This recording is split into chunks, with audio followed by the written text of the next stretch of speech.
Y cuando llegó la 474ª noche, ella dijo: ya lo sé perfectamente. Pero ¿qué ser humano podrá afrontar esos formidables talismanes de que hablas y soportar tan terribles peligros? El Mogravín contestó: oh Juder, no les tengas ningún temor. Los diversos personajes a quienes verás en las puertas, no son más que vanos fantasmas sin alma. Puedes, pues, estar verdaderamente tranquilo. Y pronunció Juder: pongo mi confianza en Alá. Al punto comenzó el Mogravín con sus fumigaciones mágicas. Y echó de nuevo incienso en la lumbre del brasero, y se puso a recitar las fórmulas conjuratorias. Y he aquí que el agua del río disminuyó poco a poco y desapareció, y el lecho del río quedó seco, ostentando la enorme puerta del tesoro. Al ver aquello, Juder, sin dudar ya, avanzó por el cauce del río y se encaminó a la puerta de oro, llamando a ella ligeramente 1, 2 y 3 veces. Y desde dentro se hizo oír una voz que decía: ¿quién llama a la puerta de los tesoros sin saber romper los encantos? Él contestó: soy Juder Ben Omar. Y al instante se abrió la puerta, y en el umbral apareció un personaje que hubo de gritarle, alfanje en mano: presenta el cuello. Y Juder le presentó su cuello. Y el otro iba a darle con su alfanje, pero cayó en el mismo momento. Y sucedió lo propio con las otras puertas, hasta la 7ª, exactamente como se lo había predicho y recomendado el Mogravín. Y a cada vez rompía Juder con gran valor todos los encantos, hasta que se le apareció su madre saliendo de la 7ª puerta. Le miró, y le dijo: contigo todas las zalemas, oh hijo mío. Pero Juder le gritó: ¿y quién eres tú? Ella contestó: soy tu madre, oh hijo mío. Soy la que te ha llevado 9 meses en su seno, la que te ha amamantado y te ha dado la educación que tienes, oh hijo mío. Él exclamó: quítate la ropa. Ella replicó: ¿cómo, siendo mi hijo, me pides que me ponga desnuda? Él dijo: quítatelo todo, o si no, te derribaré la cabeza con este alfanje. Y echó mano al alfanje que pendía de la pared, y lo empuñó, gritando: como no te desnudes, te mato. Entonces decidióse ella a quitarse parte de sus vestiduras. Pero le dijo él: quítate lo demás. Y se quitó ella algo más. Él le dijo: más todavía. Y continuó apremiándola hasta que se quitó ella toda la ropa y no tuvo encima más que el calzón, y hubo de decirle avergonzada: ah, hijo mío. Todo el tiempo que empleé en educarte lo perdí. ¡Qué decepción! Tienes un corazón de piedra. Y he aquí que quieres ponerme en una posición vergonzosa, obligándome a mostrar mi desnudez más íntima. Oh hijo mío. ¿No te parece una cosa ilícita y un sacrilegio? Él dijo: es verdad. Quédate, pues, con el calzón. Pero apenas hubo pronunciado Juder estas palabras, exclamó la vieja: ha consentido. Pegarle. Y al punto sintió él que le daban en los hombros golpes fuertes y tan numerosos como gotas de lluvia, los cuales le eran asestados por todos los guardianes invisibles del tesoro. Y en verdad que aquello fue para Juder una paliza sin precedentes y que nunca en su vida olvidaría. Luego, en un abrir y cerrar de ojos, los efrits invisibles le echaron a golpes fuera de las salas del tesoro y de la última puerta, la cual dejaron cerrada, como estaba antes. Y he aquí que el Mogravín vio que le arrojaban de la puerta, y se apresuró a recogerle, pues ya las aguas surgían otra vez con gran estrépito, invadiendo el lecho del río y tornando a su curso interrumpido. Y le transportó a la orilla, desmayado, y se puso a recitar sobre él versículos del Corán hasta que recobró el sentido. Entonces le dijo: ya había salvado todos los obstáculos y roto todos los encantos. Fue el calzón de mi madre lo que me hizo perder cuanto gané antes, y me atrajo esa paliza de la que aún tengo señales. Y le contó todo lo que le había ocurrido en el sitio del tesoro. Entonces le dijo el Mogravín: ¿no te recomendé que no me desobedecieras? Ya lo ves. Me has defraudado y te has defraudado a ti mismo por no querer obligarla a que se quitara el calzón. Por este año todo ha terminado. Y tendremos que esperar hasta el año próximo para repetir nuestras tentativas. Desde ahora hasta entonces vivirás conmigo. Y llamó a los 2 negros, que aparecieron enseguida, y plegaron la tienda de campaña, y recogieron lo que estaba por recoger y se ausentaron un momento para volver con las 2 mulas, sobre las cuales montaron Juder y el Mogravín, regresando inmediatamente a la ciudad de Fas. Juder vivió, pues, en casa del Mogravín un año entero, poniéndose cada día un traje nuevo de gran valor y comiendo bien y bebiendo de cuanto salía del saco, conforme a sus anhelos y deseos. Y he aquí que llegó el día de la nueva tentativa, a primeros del año siguiente, y el Mogravín fue en busca de Juder, y le dijo: levántate. Y vamos a donde tenemos que ir. Juder contestó: bueno. Y salieron de la ciudad, y vieron a los dos negros, que les presentaron las dos mulas, y subieron al punto a ellas y las guiaron en dirección del río, a cuyas orillas no tardaron en llegar. Se levantó, y alfombró, y amuebló la tienda de campaña como la vez anterior. Y después de comer, el Mogravín cogió la caña hueca, las tabletas de cornalina roja, el braserillo con lumbre y el incienso. Y antes de comenzar las fumigaciones mágicas, dijo a Juder: «Oh Juder, tengo que hacerte una recomendación». Juder exclamó: «Oh mi señor peregrino, en verdad que no vale la pena. Como no me olvidé de la paliza que recibí, tampoco me olvidé de tus excelentes recomendaciones del año pasado». En este momento de su narración, Scheherazada vio aparecer la mañana, y se calló discretamente. Pero cuando llegó la 475ª noche, ella dijo: «Como no me olvidé de la paliza que recibí, tampoco me olvidé de tus excelentes recomendaciones del año pasado». El otro preguntó: «¿De verdad las recuerdas?». Juder contestó: «Ah, sí, por cierto». El otro dijo: «Pues bien, Juder, conserva tu alma. Y sobre todo, no vayas a imaginarte otra vez que la vieja es tu madre, pues no es más que un fantasma que toma la apariencia de tu madre para inducirte a error. Y sabe que si la primera vez saliste de allá con tus huesos cabales, si te dejas engañar, es seguro que los perderás en el tesoro». Juder contestó: «Me dejé engañar una vez. Pero si ahora volviera a engañarme merecería que me quemaran». Entonces el Mogravín echó incienso en la lumbre y formuló sus conjuros. Y al punto se secó el río, y permitió a Juder adelantarse hacia la puerta de oro. Llamó a ella, y se abrió. Y consiguió él romper los encantos diversos de las puertas hasta que llegó a presencia de su madre, que le dijo: «Bienvenido seas, oh hijo mío». Él contestó: «¿Y desde cuándo y por qué soy tu hijo, oh maldita? Quítate la ropa». Entonces ella, tratando de engañarle, empezó a quitarse la ropa lentamente y prenda a prenda hasta que no tuvo encima más que el calzón. Y exclamó Juder: «Quítatelo. Oh maldita». Y se quitó ella el calzón, desvaneciéndose cual fantasma sin alma.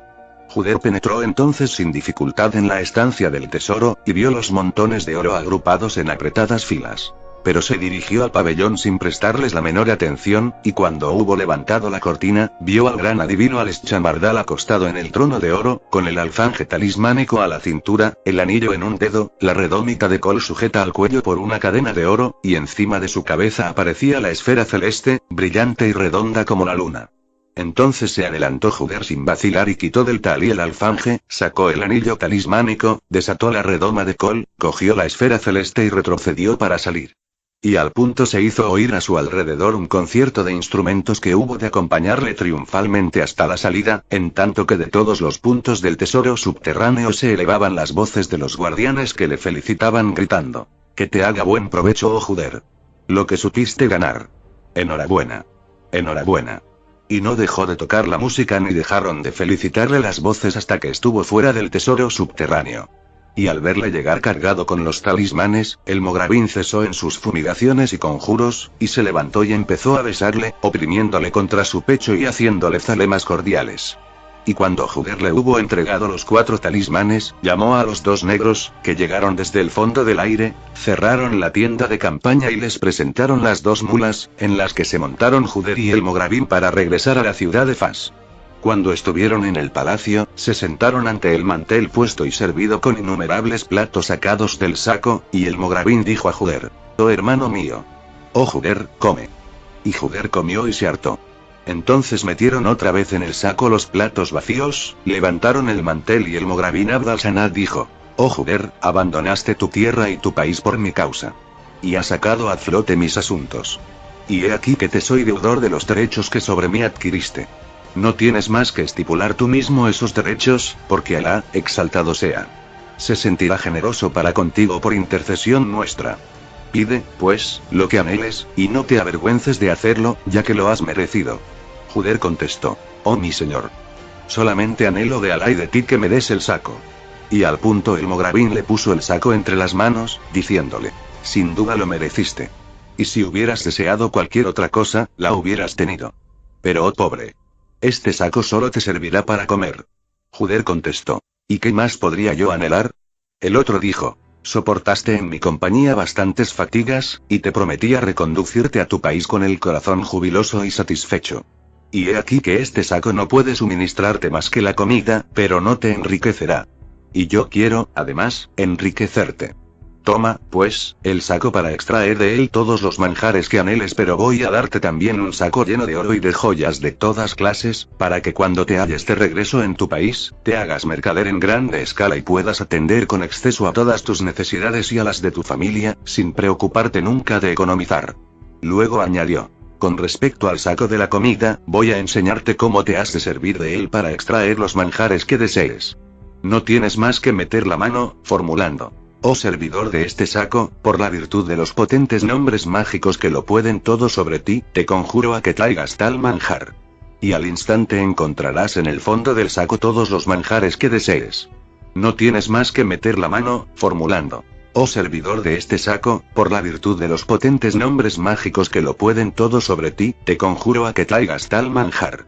Y al instante encontrarás en el fondo del saco todos los manjares que hayas deseado, aunque cada día fueran 1000 de colores diferentes y de diferente sabor. Luego el Mogravín hizo aparecer a uno de los dos negros con una de las dos mulas, cogió unas alforjas grandes parecidas al saco de la comida, y llenó uno de los bolsos con oro en moneda y en lingote, y el otro bolso con joyas y pedrerías. Lo puso a lomos de la mula, la tapó con el saco de la comida, que parecía completamente vacío, y dijo a Juder: monta en la mula. El negro irá delante de ti y te enseñará el camino que has de seguir, y te conducirá de tal suerte hasta la misma puerta de tu casa de El Cairo. Y cuando llegues, coge los dos sacos y deja la mula al negro, que él me la traerá. Y no pongas a nadie al corriente de nuestro secreto. Y ahora, me despido de ti en Alá. En este momento de su narración, Scheherazada vio aparecer la mañana y se calló discreta. Pero cuando llegó la 476ª noche, ella dijo: y ahora, me despido de ti en Alá. Juder contestó: Alá aumente tu prosperidad y tus beneficios. Muchas gracias. Y subió a los lomos de la mula, llevando consigo los dos sacos dobles, y se puso en camino precedido por el negro.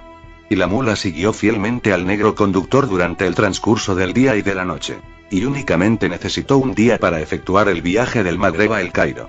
Porque al día siguiente por la mañana Juder se vio ante las murallas del Cairo y entró en su ciudad natal por la Puerta de la Victoria.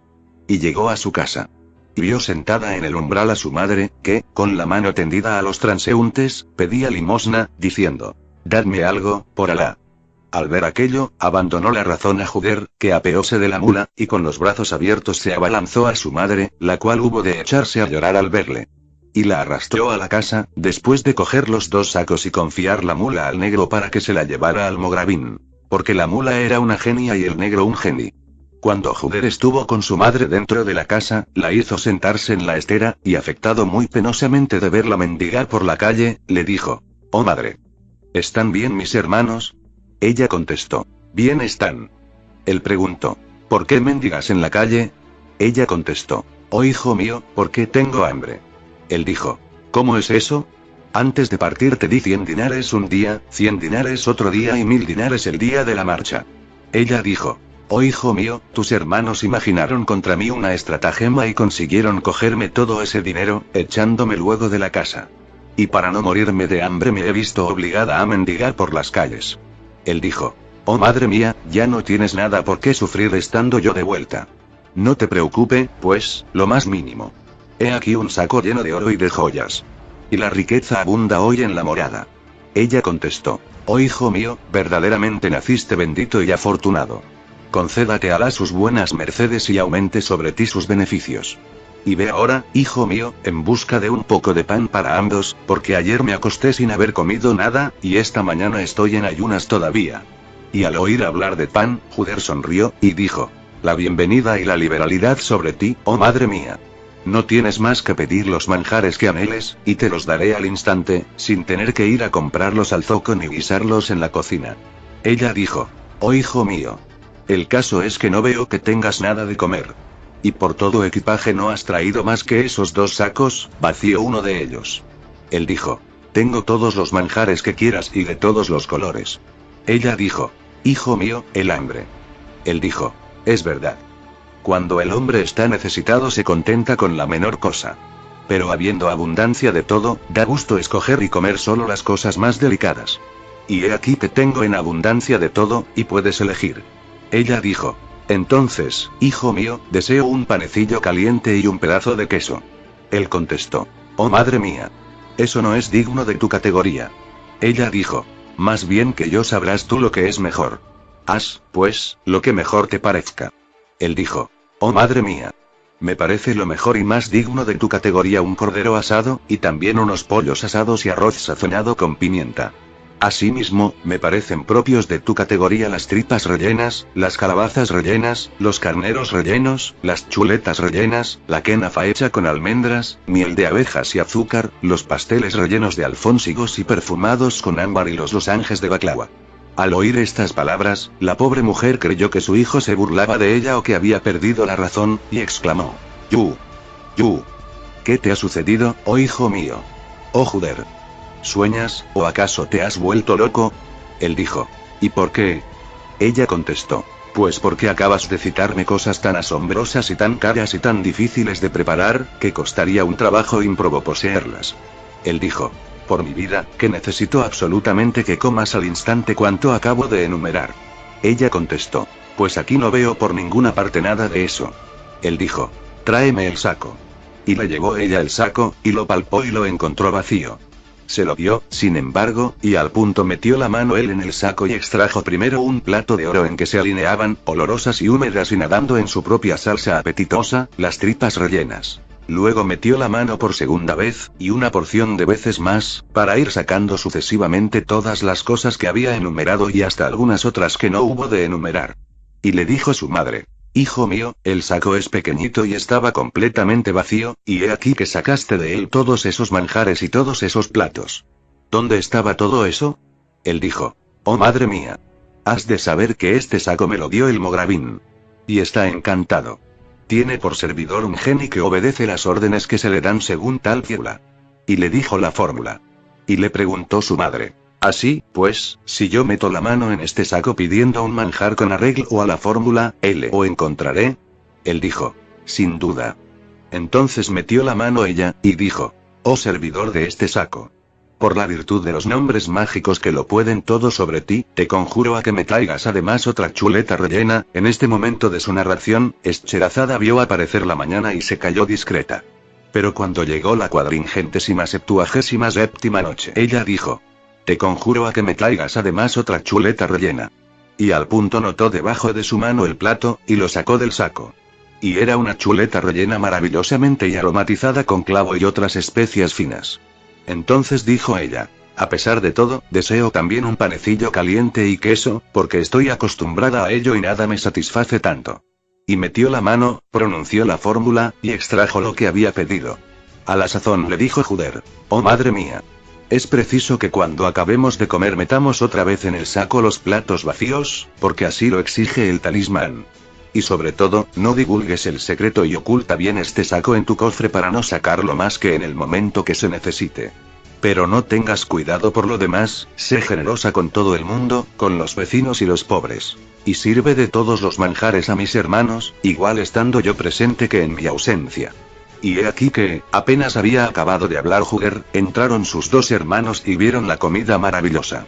Porque acababan de saber la noticia de la llegada de su hermano Juder por un hombre del barrio, que les dijo. Vuestro hermano acaba de llegar de viaje, montado en una mula, precedido por un negro y vestido con trajes que no tienen igual.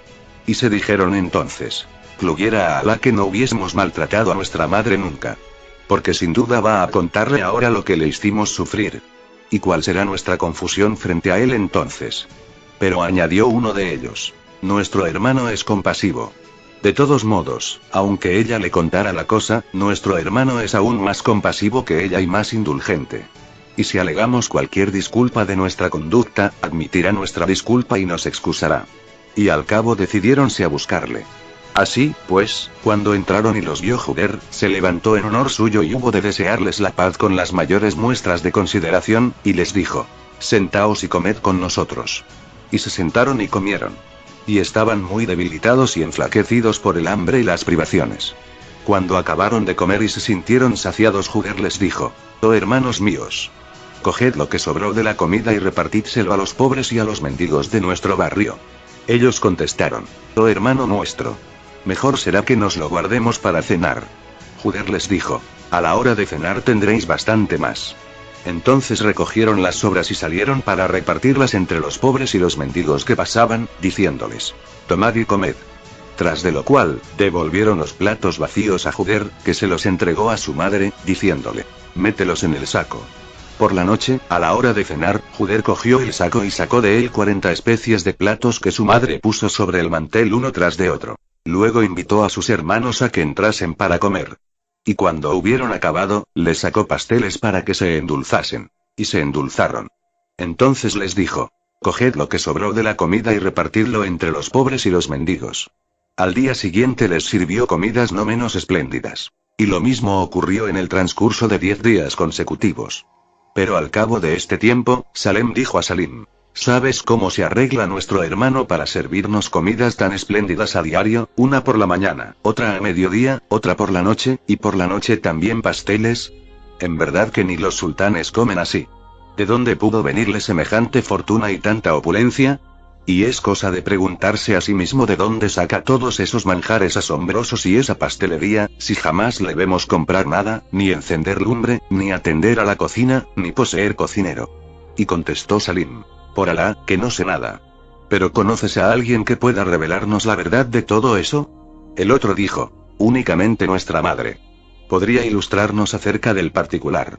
Y al instante imaginaron una estratagema y entraron en casa de su madre en ausencia de su hermano, y le dijeron: oh madre nuestra, tenemos hambre.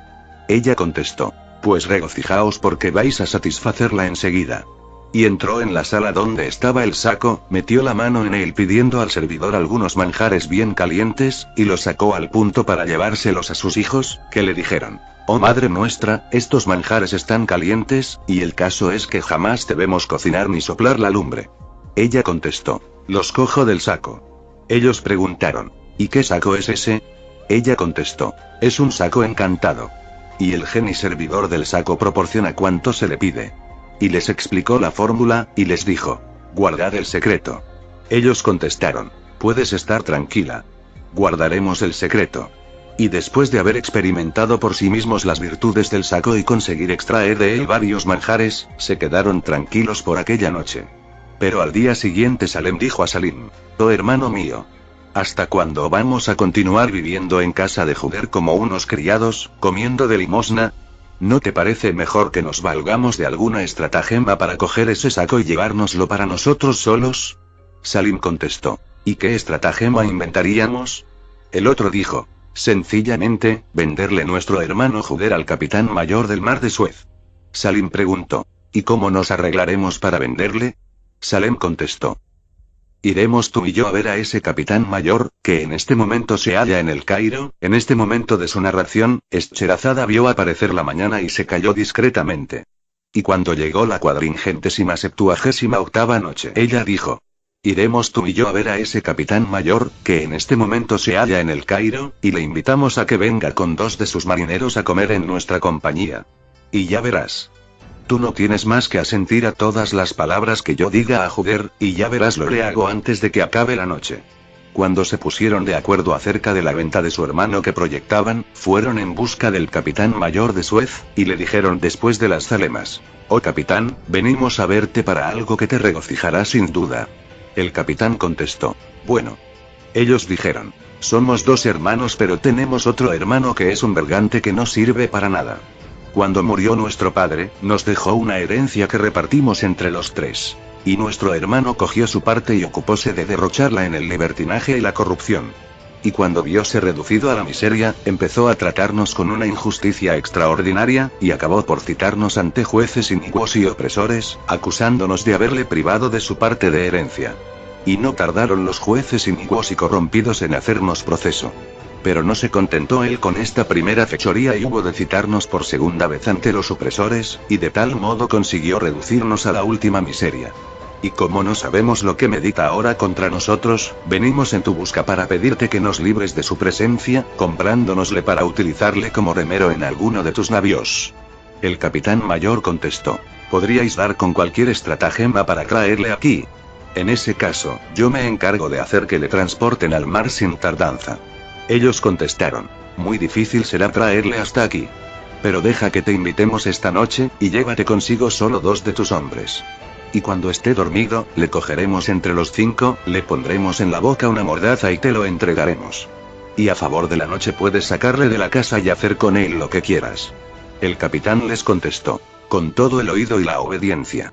¿Quieres cedérmelo por 40 dinares? Ellos contestaron, muy poco es, en verdad, pero por ser para ti, accederemos. A la caída de la tarde, irás, pues, a tal calle junto a la mezquita tal, donde encontrarás esperándote a uno de nosotros. Y no te olvides de llevar contigo 2 de tus hombres. Y se fueron en busca de Juder, y al cabo de cierto tiempo que pasaron con él hablando de distintas cosas, Salem le besó la mano en actitud suplicante. Y Juder le dijo, ¿qué quieres, oh hermano mío? El otro contestó, sabrás, oh hermano mío, oh Juder, que tengo un amigo que hubo de invitarme bastantes veces a su casa durante tu ausencia, y siempre me trató con muchos miramientos. Así es que le estoy muy agradecido. Hoy estuve a hacerle una visita para darle las gracias, y me invitó a cenar con él. Pero yo le dije, en verdad que no puedo dejar solo en casa a mi hermano Juder. Me dijo él, tráele contigo. Contesté, no creo que acepte. Pero acepta tú nuestra invitación, y ven esta noche a comer con mis hermanos. Y como estaban presentes sus hermanos, los invité también, creyendo que no aceptarían la invitación. Pero, desgraciadamente, no pusieron ninguna dificultad, y su hermano, al ver que aceptaban, aceptó a sí mismo, y me dijo, espérame a la entrada de tu calle junto a la puerta de la mezquita, y allí estaré con mis hermanos para reunirme contigo. Y el caso es, oh hermano mío Juder, que ya deben estar allá, y me tienes muy avergonzado en tu presencia por haberme tomado esa libertad. Y si quieres, en verdad, que por siempre te esté reconocido, acéptales como huéspedes por esta noche. Nos colmaste de beneficios, y en tu morada reside la abundancia, oh hermano mío. Pero si por cualquier razón no los quieres como huéspedes en tu casa, permíteme que les invite en casa del vecino, a donde yo mismo les serviré. Juder contestó, ¿y por qué invitarle en casa del vecino, oh Salem? ¿Acaso es nuestra casa tan estrecha y tan inhospitalaria? ¿O tal vez no tenemos que darle de cenar? ¿No te da verdaderamente vergüenza consultarme semejante cosa? ¿No tienes más que hacerles entrar y servirles en abundancia manjares y confituras, sin parsimonia y disponiendo de todo? Y si en lo sucesivo invitas a tus amigos durante mi ausencia, bastará con que pidas a nuestra madre todos los manjares necesarios, y aun los superfluos. Ve pues, a buscar a tus amigos de esta noche. Las bendiciones han bajado hasta nosotros por mediación de tales huéspedes, oh hermano mío. Al oír estas palabras, Salem besó la mano de Juder, y se fue a la puerta de la mezquita en busca de los individuos consabidos, con quienes se apresuró a volver a la casa. Y Juder levantóse en honor suyo, y les dijo, la bienvenida sea con vosotros. Luego les hizo sentarse a su lado, y se puso a charlar con ellos amistosamente, sin sospechar lo que le ocultaba el destino, de quien aquella gente era instrumento. Y rogó a su madre que extendiera el mantel y les sirviera una comida de 40 platos de distinto color, diciéndole, tráenos tal color, y tal color y tal color. Y comieron y se hartaron los invitados, creyendo que tan espléndida comida era debida a la generosidad de los hermanos Salem y Salim. Luego, transcurrida ya la tercera parte de la noche, se sirvieron los dulces y pasteles. Y se comió hasta medianoche. Entonces, a una señal de Salem, los marineros se precipitaron sobre Juder, y entre todos le sujetaron, le amordazaron, le ataron sólidamente los brazos, le agarrotaron los pies. Y le sacaron de la casa, a favor de las tinieblas, poniéndose al punto en camino para Suez, y cuando llegaron, arrojáronle al fondo de uno de los navíos, con grillos en los pies, entre otros esclavos y forzados, y le condenaron a prestar servicio un año entero en los bancos de los remeros. Y esto en cuanto a Juder, en este momento de su narración, Scheherazada vio aparecer la mañana y se calló discreta. Y cuando llegó la 479ª noche, ella dijo, y esto en cuanto a Juder. Respecto de sus hermanos, no bien se despertaron a la mañana siguiente, entraron en el aposento de su madre, que no se había enterado de nada, y le dijeron, oh madre nuestra, todavía no se ha despertado Juder. Ella dijo, podéis ir a despertarle. Ellos contestaron, ¿dónde se acostó? Ella dijo, en la estancia de los invitados. Ellos añadieron, no hay nadie en esa estancia. ¿Acaso se haya marchado anoche con esos marineros? Porque, oh madre nuestra, nuestro hermano Juder les tomó gusto a los viajes lejanos. Y además, le oímos hablar con esos extranjeros que le decían, te llevaremos con nosotros y abrirás los tesoros ocultos de que tenemos noticia. Ella dijo, es probable, entonces, que se haya marchado sin avisarnos.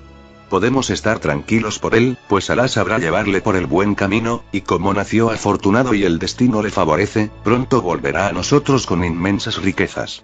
Luego, como a pesar de todo, se echó a llorar.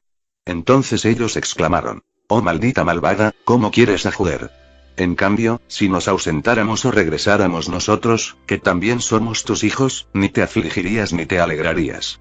¿Es que no somos tan hijos tuyos como Juder?». Ella contestó: «También sois hijos míos. Pero sois dos miserables, dos infames. Desde el día en que murió vuestro padre, no me hicisteis ningún bien, y ni un día dichoso me disteis ni tuvisteis por mí el menor cuidado. Juder, por el contrario, fue muy bondadoso conmigo. Me ha complacido siempre de buena gana y me ha guardado respeto y me ha tratado con generosidad. Así es que bien merece que llore por él, pues disfruté de sus beneficios y también disfrutasteis vosotros». Al oír hablar con semejante lenguaje a su pobre madre, los dos miserables empezaron a injuriarla y a pegarla. Luego entraron en la otra habitación y buscaron por todas partes el saco encantado y el saco de las cosas preciosas. Y acabaron por dar con ellos y los cogieron, sacando del segundo todo el oro que había en uno de sus bolsos, y todas las joyas y pedrerías que se encontraban en el otro bolso. Y dijeron: «Esta es la fortuna de nuestro padre». Pero la madre exclamó: «No, por Alá. Es la fortuna de vuestro hermano Juder, que la trajo del país de los Mogravines». Entonces le dijeron ellos: «Mientes. Es la fortuna de nuestro padre. Y tenemos derecho a usar de ella a nuestro antojo». Y al punto se dispusieron a repartirla entre los dos. Pero no lograron ponerse de acuerdo acerca de la posesión del saco encantado porque decía Salem: «Me lo llevo yo». Y decía Salim: «Me lo llevo yo». Y surgió entre ellos la disputa y la querella. A la sazón hubo de decirles su madre: «Oh hijos míos, ya os repartisteis el saco del oro y las joyas. Pero este otro saco no puede repartirse ni cortarse, pues se rompería su encanto y perdería sus virtudes. Lo mejor es que me lo dejéis. Y todos los días sacaré de él los manjares que deseéis y tantas veces como lo deseéis. Y por lo que a mí afecta, os prometo contentarme con un pedazo de pan o con lo que me dejéis vosotros. Y si además quisierais darme lo indispensable, como vestidos, será por una generosidad de parte vuestra y no por obligación. De tal modo cada uno de vosotros podrá dedicarse sin contratiempos a ejercer el comercio que le parezca. No me olvido de que ambos sois hijos míos y de que yo soy vuestra madre. Permanezcamos unidos y pongámonos de acuerdo, para que cuando regrese vuestro hermano no tengáis que reprocharos nada ni avergonzaros frente a él de vuestras acciones». Pero no quisieron aceptar sus consejos, y se pasaron la noche disputando a voces y regañando tan fuerte, que un alguacil del rey, que estaba invitado en la casa contigua, oyó lo que decían y comprendió al dedillo el motivo del litigio. Así es que por la mañana se apresuró a ir a palacio, pidiendo que le concediera audiencia al rey de Egipto, que se llamaba Shams al-Daula, y le contó cuanto había oído. Y enseguida envió el rey a buscar a los dos hermanos de Juder y les hizo sufrir tortura hasta que hicieron declaraciones completas. Entonces el rey les quitó los dos sacos, y los arrojó a ellos en un calabozo. Tras de lo cual señaló a la madre de Juder una pensión suficiente para sus necesidades cotidianas. Y esto en cuanto a todos ellos. Pero volvamos a Juder. Cuando ya hacía un año que estaba de esclavo en el navío perteneciente al capitán mayor de Suez, se levantó una tempestad que puso en peligro el navío, y lo desamparó y lo arrojó contra una costa escarpada, de modo que se estrelló el barco y se ahogaron todos los que en él iban, excepto Juder, que pudo ganar a nado la orilla. Y logró adentrarse por tierra. Y de tal suerte llegó a un campamento de beduinos nómades, que le interrogaron acerca de su estado y le preguntaron si era marino. Y les contó que, efectivamente era marino a bordo de un navío que había naufragado. Y les dio detalles de su historia. Y he aquí que en el campamento había un mercader oriundo de Jeddah, que sintió compasión por Juder, y le dijo: «¿Quieres entrar a mi servicio, oh egipcio? Y te daré ropa y te llevaré conmigo a Jeddah». Y Juder consintió entrar a su servicio y partió con él y llegó a Jeddah, donde el mercader le trató generosamente y le colmó de beneficios. Algún tiempo después el mercader fue en peregrinación a la Meca y la llevó también consigo. Cuando llegaron a la Meca, en este momento de su narración, Scheherazada vio aparecer la mañana y se calló discreta. Y cuando llegó la 480ª noche, ella dijo: Cuando llegaron a la Meca, Juder se apresuró a agregarse a la procesión que rodeaba el recinto sagrado de la Kaaba para dar las 7 vueltas rituales, y he aquí que precisamente encontró entre los peregrinos a su amigo el jeique Abd al-Samad el Mogravín, que también estaba dando sus 7 vueltas. Y el Mogravín le vio a su vez, y le hizo una zalema fraternal y le pidió noticias suyas. Entonces se echó a llorar Juder. Luego le contó lo que había ocurrido. Y el Mogravín le cogió de la mano y le condujo a la casa en que se hospedaba, le trató generosamente, le vistió con un traje espléndido y sin par, le dijo: la desgracia se alejó de ti en absoluto, oh Juder. Luego hubo de sacar su horóscopo, viendo lo que les había sucedido a los hermanos del pescador, y le dijo: sabe, oh Juder, que ha acaecido tal y cual cosa a tus hermanos, y que a la hora de ahora están presos en el calabozo del rey de Egipto. Pero estás de bienvenida en mi casa, donde vas a permanecer hasta la terminación de los ritos prescritos. Y ya verás cómo todo saldrá bien en adelante. Juder contestó: permíteme, oh mi señor, que vaya en busca del mercader con quien vine, para pedirle su beneplácito y despedirme de él. Y volveré a tu lado enseguida. El otro le preguntó: ¿le debes dinero? Juder contestó: no. El otro dijo: ve, pues, a pedirle su beneplácito y a despedirte de él sin tardanza, porque en verdad que se deben consideraciones a la gente honrada en cuya casa hemos comido el pan. Y Juder fue en busca de su amo, el mercader de Geda, le pidió su beneplácito, y le dijo: acabo de encontrar a mi amigo, a quien quiero más que a un hermano. El mercader contestó: ve por él y daremos un festín en honor suyo. Juder dijo: por Alá, no necesita él de festines. Es uno de los hijos de la opulencia, y tiene muchos servidores. Entonces el mercader le dio 20 dinares, diciéndole: tómalos y libra mi conciencia y mi responsabilidad. Juder contestó: que Alá te indemnice por todo lo que hiciste por mí.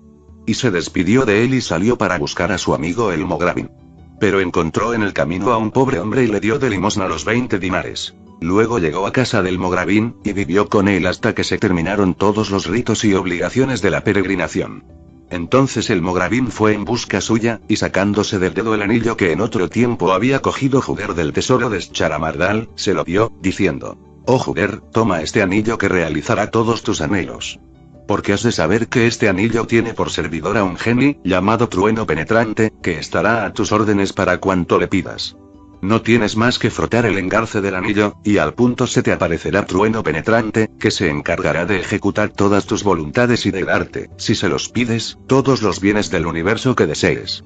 Y para enseñarle su manejo, lo frotó delante de él con el pulgar. Al punto apareció el efrit Trueno Penetrante, e inclinándose ante el Mogravín, dijo: heme aquí, ya Sidi. Ordena y serás obedecido. Pide y recibirás. ¿Quieres reconstruir una ciudad en ruinas o destruir una ciudad floreciente? ¿Quieres matar y asesinar? ¿Quieres arrancar el alma a un rey o solamente diezmar sus ejércitos? Habla. El Mogravín contestó: oh Trueno. Ahí tienes al que será tu amo en adelante. Te lo recomiendo mucho. Sírvele bien. Después le despidió, y encarándose con Juder, le dijo: no olvides, oh Juder, que por medio de este anillo podrás deshacerte y vengarte de todos tus enemigos. Y experimenta sin cuidado su poder. Juder dijo: en ese caso, oh mi señor, desearía volver a mi país y a mi morada. El otro contestó: frota el anillo, y cuando el efrit Trueno se te aparezca y te diga: heme aquí, pide y obtendrás. Respóndele: quiero subir a tu espalda. Llévame a mi país hoy mismo. Y te obedecerá. Entonces Juder se despidió de Ardal-Samad el Mogravín y frotó el anillo. Y al instante apareció Trueno Penetrante, que le dijo: heme aquí, pide y obtendrás. Y Juder contestó: condúceme a El Cairo hoy mismo. El geni dijo: fácil es. Y encorvándose por completo, se lo puso a la espalda y echó a volar con él. Y duró el viaje desde mediodía hasta medianoche. Y el efrí dejó a Juder en El Cairo, en la propia casa de su madre, y desapareció. Cuando la madre de Juder vio entrar a este, se levantó y lloró, deseándole la paz. Luego le contó lo que les había sucedido a sus hermanos, y cómo el rey había hecho que les apalearan y les había quitado el saco encantado y el saco del oro y de las joyas. Y al oír aquello, Juder no pudo permanecer indiferente a la suerte de sus hermanos, y dijo a su madre: no te aflijas por eso. Al instante te probaré lo que puedo y te traeré a mis hermanos. Y al mismo tiempo frotó el engarce del anillo. Y al punto apareció el servidor, que dijo: heme aquí, pide y obtendrás. Juder dijo: te ordeno que vayas a sacar a mis hermanos del calabozo del rey para traérmelos aquí. Y desapareció el geni para ejecutar la orden. Y he aquí que Salem y Salim yacían en un calabozo, llenos de grandes sufrimientos y de las penas y angustias más profundas, a causa de las torturas y privaciones experimentadas, hasta tal punto, que deseaban la muerte como una liberación y un término de sus males. Y precisamente hablaban entre sí con gran amargura a este respecto, llamando a la muerte, cuando vieron que a sus pies se abría de pronto el suelo y se les aparecía Trueno penetrante, quien, sin darles tiempo para nada, se los llevó a ambos, y desapareció con ellos en las profundidades de la tierra. En tanto que los dos hermanos se le desmayaban en sus brazos para no recobrar el sentido hasta que estuvieron en casa de su madre, y se encontraron echados en la alfombra entre su hermano Juder y su madre que los cuidaban con solicitud. Y al verles abrir los ojos, les dijo Juder: sean con vosotros todas las zalemas. Oh hermanos míos. No me reconocéis ya y me habéis olvidado. En este momento de su narración, Scheherazada vio aparecer la mañana, y se calló discreta.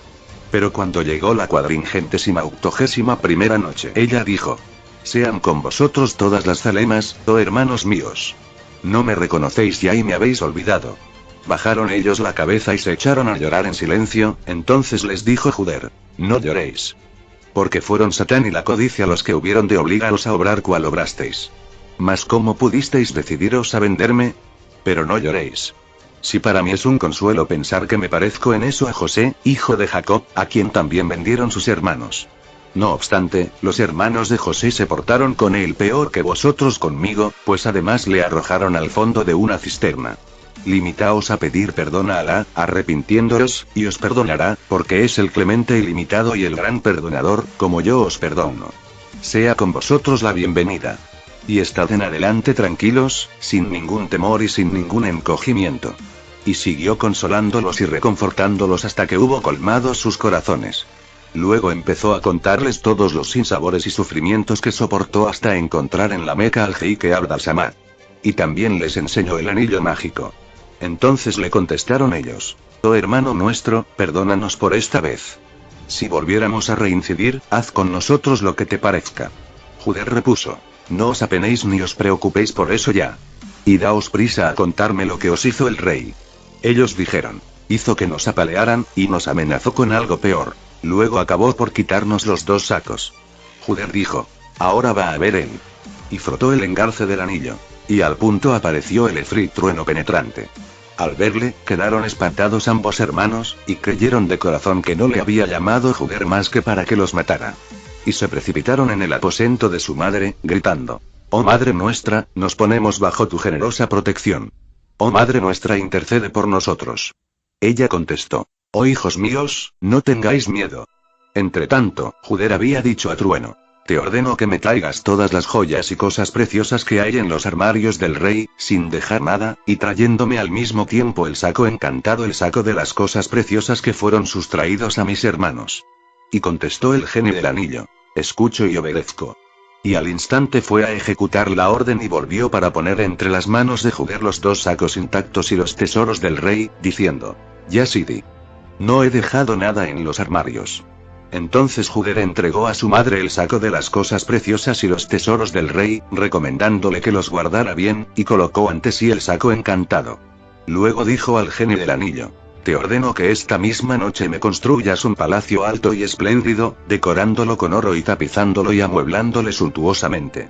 Y quiero que al despuntar el día esté terminado todo.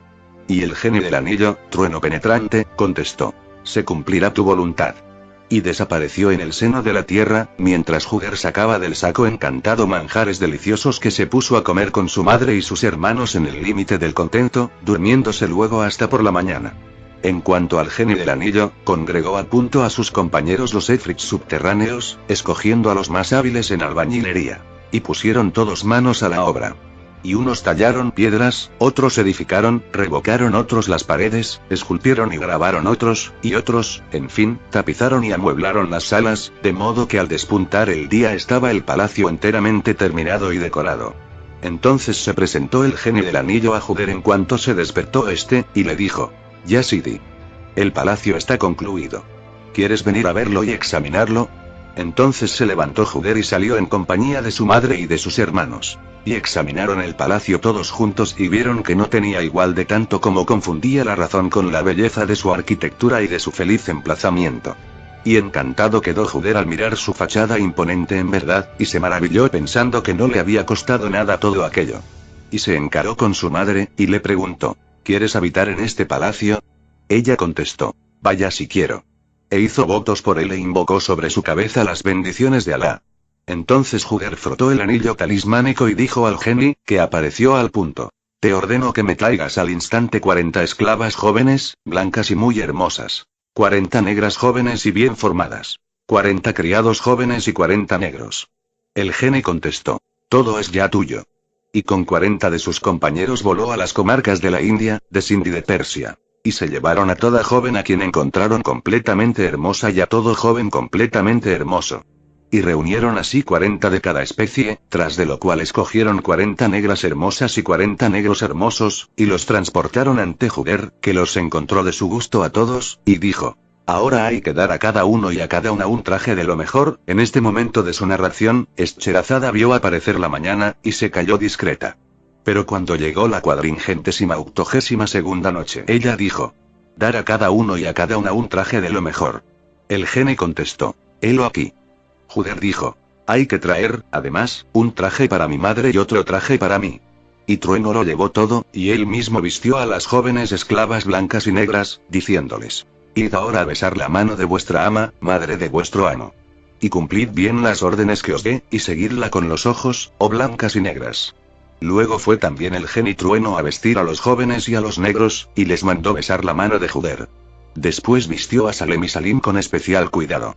Y cuando estuvo vestido todo el mundo, Juder parecía verdaderamente un rey y visires sus hermanos. Como el palacio era muy grande, Juder hizo habitar en uno de los lados del edificio a su hermano Salem y a sus servidores y mujeres, y en el otro a su hermano Salim con sus servidores y mujeres. En cuanto a él, habitó con su madre en el centro del palacio. Y cada uno tenía sus aposentos como un sultán. Y esto respecto de ellos. Pero volvamos al rey. Cuando el tesorero mayor fue por la mañana a coger del armario del tesoro algunos objetos que necesitaba para el rey, lo abrió, y se encontró con que no había nada. Y a fe que podría aplicarse a aquel armario este dicho del poeta. Este viejo tronco de árbol era opulento y hermoso con su colmena de abejas sonoras y sus chorros de miel dorada. Pero cuando le abandonó el enjambre de abejas y desapareció la colmena, ya no fue más que un hueco vacío. Y al ver aquello, el tesorero mayor lanzó un grito estridente y cayó sin conocimiento. Y cuando volvió en sí, se precipitó fuera de la estancia del tesoro, y con los brazos en alto corrió en busca del rey Shams al-Daula, al cual dijo, oh emir de los creyentes. Vengo a informarte que esta noche dejaron vacío el tesoro. Y exclamó el rey, oh miserable. ¿Qué hiciste de las riquezas que contenía el tesoro? El otro contestó, nada, por Alá. Y ni sé qué ha sido de ellas ni cómo se ha vaciado el tesoro. Ayer por la noche, sin ir más lejos, revisé el tesoro, como de costumbre, y lo encontré lleno. Y fui allí esta mañana y me lo encuentro vacío, sin nada. No obstante, las puertas están sin forzar, y las he hallado cerradas y sin huellas de perforación o fractura, con los candados intactos y las cerraduras también cerradas. No es, pues, un ladrón quien dejó vacío el tesoro. El rey preguntó, ¿y han desaparecido asimismo los 2 sacos? El otro contestó, ese. Al oír estas palabras, la razón huyó de la cabeza del rey, que irguióse sobre sus pies, y gritó al tesorero mayor, echa a andar delante de mí. Y el tesorero se dirigió al tesoro. Y el rey le siguió y llegó al tesoro, encontrándolo, en efecto, completamente vacío por dentro e intacto por fuera. Y hubo de quedar estupefacto y aniquilado el rey, y dijo, he aquí que robaron mi tesoro sin temor a mi poder y a mi cólera. Y se enojó con mucho enojo y al instante fue a reunir su diwan. Y los emires y notables de la corte entraron en el diwan, y cada cual se preguntaba con espanto si no sería él causa del enojo del rey. Pero el rey les dijo, oh vosotros todos. Sabed que mi tesoro fue saqueado esta noche. E ignoro quién cometió esta acción, infligiéndome tal afrenta y ultrajándome con tamaño ultraje, sin temer mi cólera. Y preguntaron todos, pero, ¿cómo ha sido? El rey contestó, no tenéis más que interrogar al tesorero mayor, que está ahí presente. Y le interrogaron, y les dijo él, ayer mismo el tesoro estaba lleno, y lo he visitado y lo encontré vacío, sin nada, y por fuera no hay en la puerta perforación ni fractura. Y se quedaron todos prodigiosamente asombrados. Y sin saber qué contestar, bajaron la cabeza ante las miradas fulgurantes del rey y guardaron silencio. Pero en aquel mismo momento entró el alguacil que había denunciado la otra vez a Salem y a Salim, y dijo: «Oh rey del tiempo, me han tenido sin dormir toda la noche las cosas extraordinarias que he visto». Y preguntó el rey: «¿Pues qué viste?».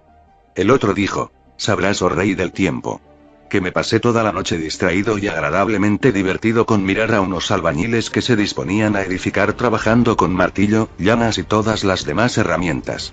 Y al despuntar el día he visto en aquel paraje un magnífico palacio enteramente acabado y que no tiene igual en el mundo. He pedido entonces detalles, y me los han dado, diciendo: es que Juder, hijo de Omar, ha vuelto de viaje y construyó este palacio. Trajo consigo numerosos esclavos y muchos criados jóvenes. Y viene cargado de riquezas y colmado de dinero. Y libertó del calabozo a sus hermanos. Y ahora está sentado en su palacio como un sultán». Al oír estas palabras del Caguas, dijo el rey: «Que vayan enseguida a ver el calabozo». Y fueron a ver el calabozo y volvieron para anunciar al rey que Salem y Salim no estaban allí ya. Entonces el rey exclamó: «Ya di con el ladrón. Quien sacó de la cárcel a Salem y a Salim tiene que ser el mismo que robó mi tesoro». Y preguntó el gran visir: «¿Pero quién es?». El rey contestó: «Juder, el hermano de los presos. Y también es él quien robó los 2 sacos. Pero oh visir mío, al instante vas a enviar contra todos esos individuos a un emir con 50 guerreros que los capturarán, y después de sellarles todos sus bienes, me los traerás aquí a ellos para que yo los cuelgue». En este momento de su narración, Scheherazade vio aparecer la mañana y se calló discreta. Y cuando llegó la 483ª noche, ella dijo: «Me los traerás aquí a ellos para que yo los cuelgue». Y aumentó su enojo. Y exclamó: «Sí, que vayan a buscarlos enseguida, porque quiero matarlos». El gran visir contestó: «Oh rey, sé clemente e indulgente, porque clemente es Alá y no se apresura a castigar a su esclavo rebelde y caído en falta. Y además, el hombre que ha podido levantar un palacio en el transcurso de una noche, no tendrá, en verdad, nada que temer de Alá en el mundo. En cambio, tengo miedo por el emir que envíes y temo que se encolerice Juder con él. Paciencia, pues, hasta que dé yo con un medio de que llegues a conocer la verdad sobre el asunto, y solo entonces podrás realizar sin inconveniente lo que resolviste realizar». Y contestó el rey: «Entonces, oh visir mío, dime lo que tengo que hacer». El visir dijo: «Manda que vaya un emir para invitarle a que venga a palacio. Y ya encontraré a la sazón un modo de capturarle. Le fingiré mucha amistad y le preguntaré hábilmente acerca de lo que hace y de lo que no hace. Y veremos entonces. Si es verdaderamente grande su poder, le capturaremos con astucia. Pero si su poder es débil, le capturaremos a la fuerza. Y te lo entregaremos. Y harás con él lo que quieras». Dijo el rey: «Que se le invite». Y el gran visir dio orden a un emir llamado el emir Otman que fuera en busca de Juder y le invitara, diciéndole: «El rey desea verte entre sus huéspedes de hoy». Y añadió el propio rey: «Y no dejes de venir con él». Y he aquí que el tal emir Otman era un hombre estúpido, orgulloso e infatuado. Al llegar a la puerta del palacio vio a un eunuco sentado sobre el umbral en una hermosa silla de bambú. Y avanzó a él. Pero el eunuco no se levantó ni se preocupó por el emir lo más mínimo, como si no le viera. Y sin embargo, el emir Otman era muy visible, y llevaba consigo 50 hombres muy visibles. Se acercó, a pesar de todo, y le preguntó: «Oh esclavo, ¿dónde está tu amo?».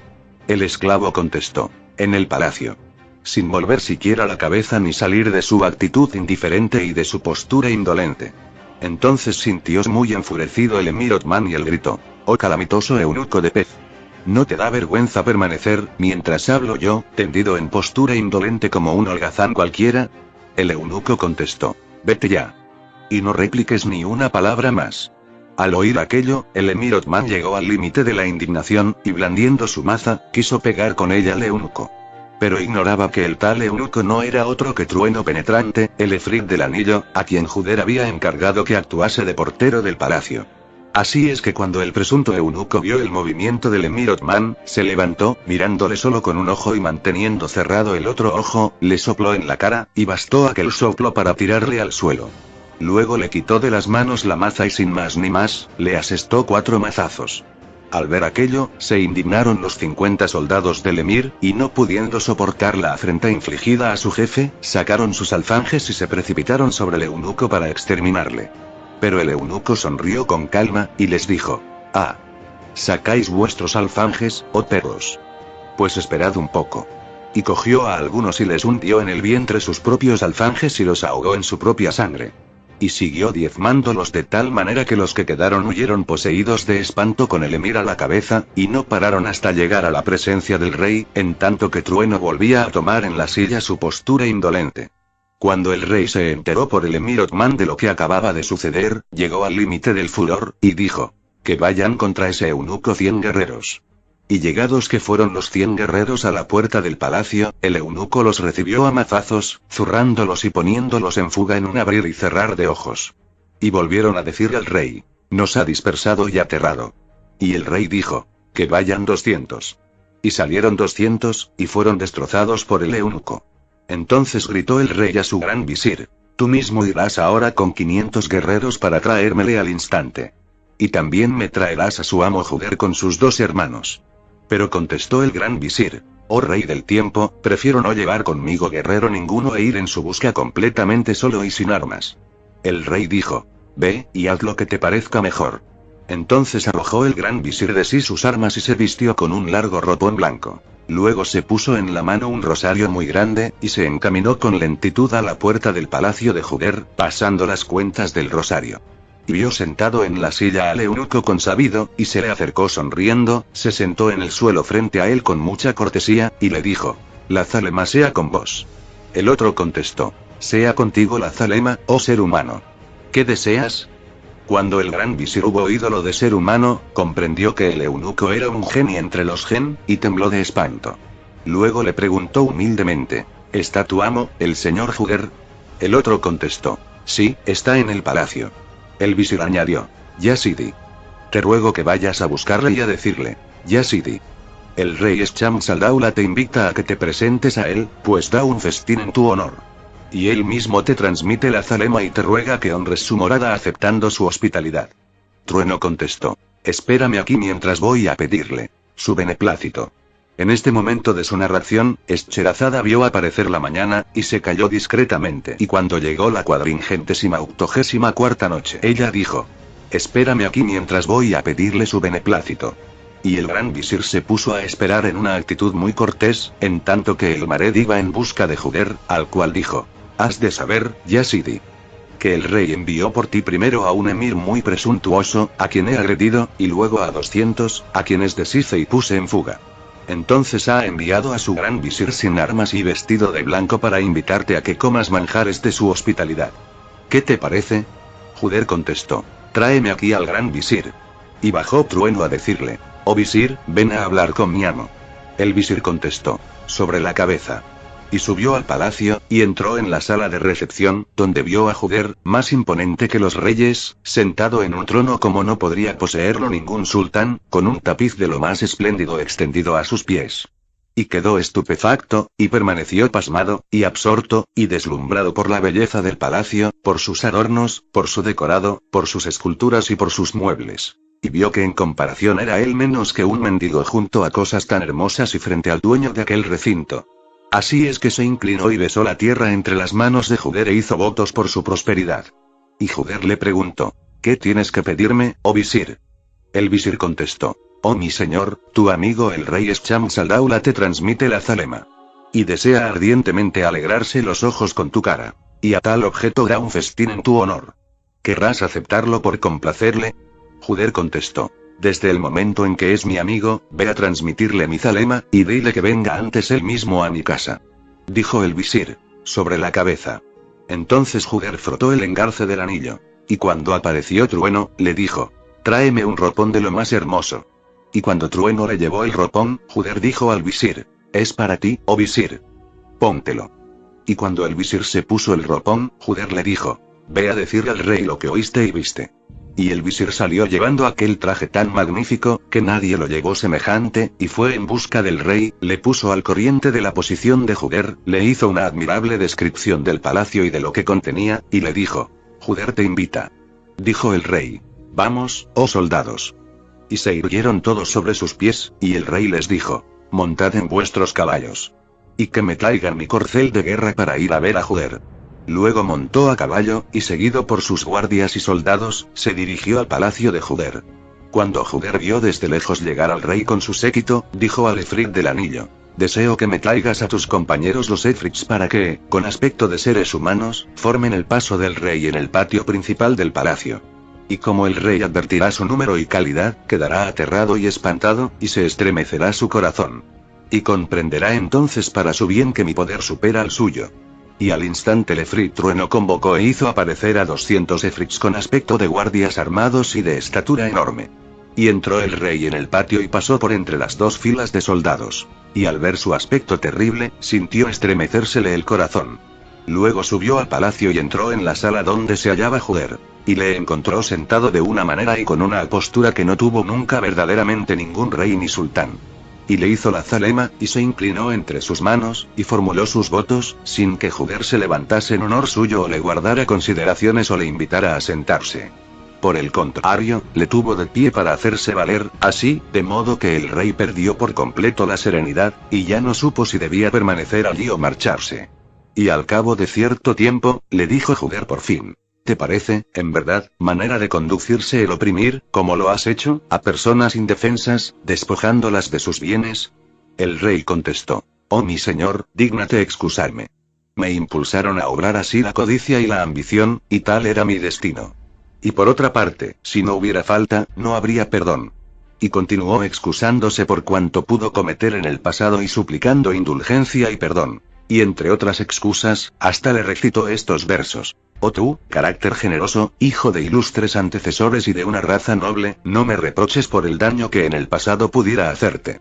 Lo mismo que nosotros te perdonaríamos si fueses culpable de cualquier mala acción, debes perdonarnos cuando los culpables somos nosotros. Y no cesó de humillarse de aquel modo entre las manos de Juder, hasta que Juder hubo de decirle: que te perdone Alá. Y le permitió sentarse, y se sentó el rey. Entonces Juder le puso el ropón de la salvaguardia, y dio a sus hermanos orden de que extendieran el mantel y sirvieran manjares extraordinarios y numerosos.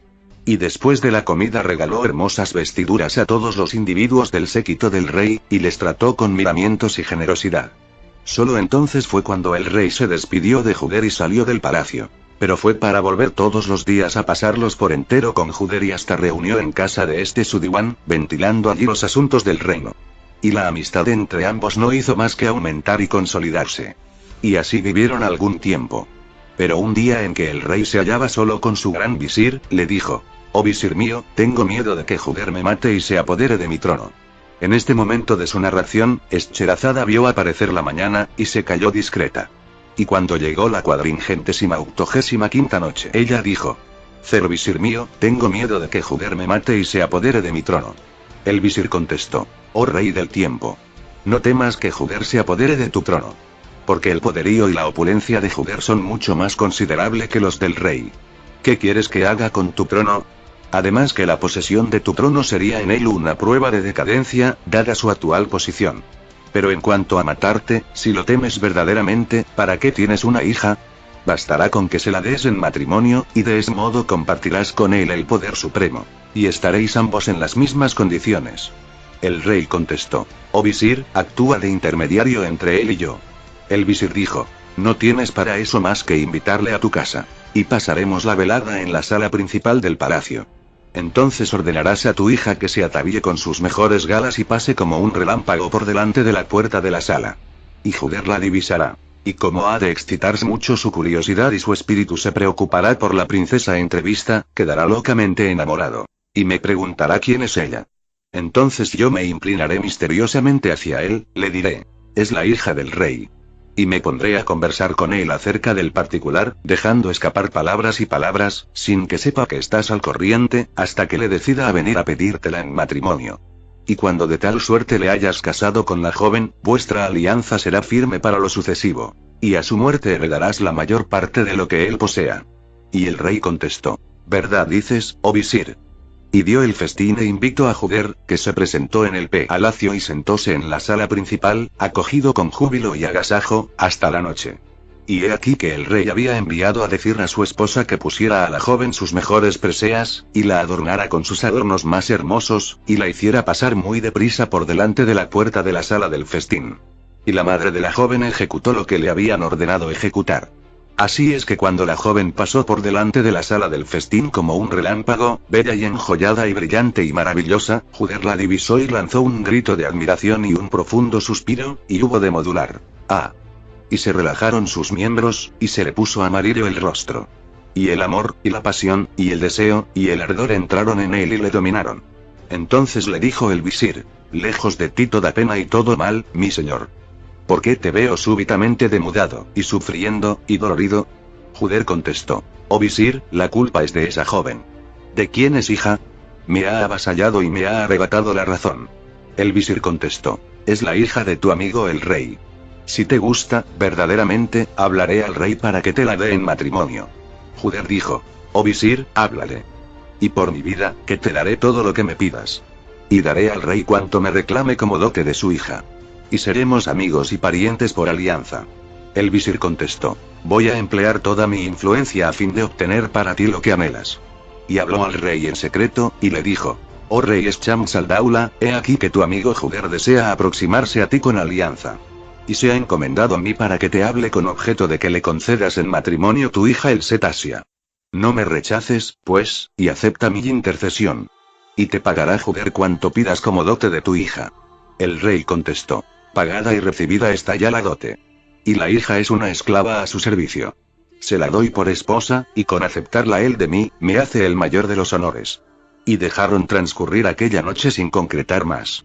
Pero al día siguiente por la mañana el rey congregó su diwan, y convocó a él a grandes y a pequeños, a amos y a servidores. E hizo ir al jeique al Islam para la circunstancia. Y Juder formuló su demanda de matrimonio, y el rey la aceptó, y dijo: en cuanto a la dote, ya la recibí. Y se extendió el contrato. Entonces Juder hizo llevar allí el saco de las joyas y de las pedrerías, y se lo regaló al rey como dote de su hija. Y al punto resonaron los timbales y los tambores, y tocaron las flautas y los clarinetes, y la fiesta y la alegría llegaron a su apogeo, en tanto que Juder penetraba en la cámara nupcial y poseía a la joven. Y Juder y el rey vivieron juntos, estrechamente unidos, durante días numerosos. Tras de lo cual murió el rey. Entonces las tropas reclamaron a Juder para el sultanato, y como él rehusara, siguieron importunándole hasta que aceptó. Y le nombraron sultán. Y he aquí que el primer acto de Juder sultán consistió en erigir una mezquita sobre la tumba del rey Shams al-Daula. Y llevó a ellos ricos donativos. Y para emplazamiento de aquella mezquita escogió el barrio de los Bundukanía, elevándose su palacio en el barrio de los Yamanía. Y desde aquel entonces el barrio de la mezquita y la propia mezquita tomaron el nombre de Judería. Luego se apresuró el sultán Juder a nombrar visires a sus dos hermanos, a Salem visir de su derecha y a Salim visir de su izquierda. Y vivieron así en paz solo un año, no más. Al cabo de este tiempo, Salem dijo a Salim: oh hermano mío. ¿Hasta cuándo? En este momento de su narración, Scheherazada vio aparecer la mañana, y se calló discreta. Y cuando llegó la 486ª noche, ella dijo: al cabo de este tiempo, Salem dijo a Salim: oh hermano mío. ¿Hasta cuándo vamos a permanecer en tal estado? ¿Nos vamos a pasar toda la vida como servidores de Juder, sin disfrutar a nuestra vez de la autoridad y la felicidad mientras Juder viva? Salim contestó: ¿qué podríamos hacer para matarle y quitarle el anillo y el saco? Solo tú sabrás combinar alguna estratagema para llegar a matarle, porque eres más experto y más inteligente que yo. Dijo Salem: si combinara yo una estratagema para su muerte, ¿te conformarías con que yo fuese sultán y te tuviese a ti por visir de mi derecha? Y sería para mí el anillo y para ti el saco. El otro dijo: acepto. Y acordaron el asesinato de Juder para alcanzar el poder soberano y disfrutar como reyes los bienes de este mundo. Cuando hubieron combinado la estratagema, fueron en busca de Juder y le dijeron: oh hermano nuestro. Quisiéramos que esta tarde te dignaras darnos el gusto de ir a merendar en nuestro mantel, porque hace mucho tiempo que no te hemos visto franquear el umbral de nuestra hospitalidad.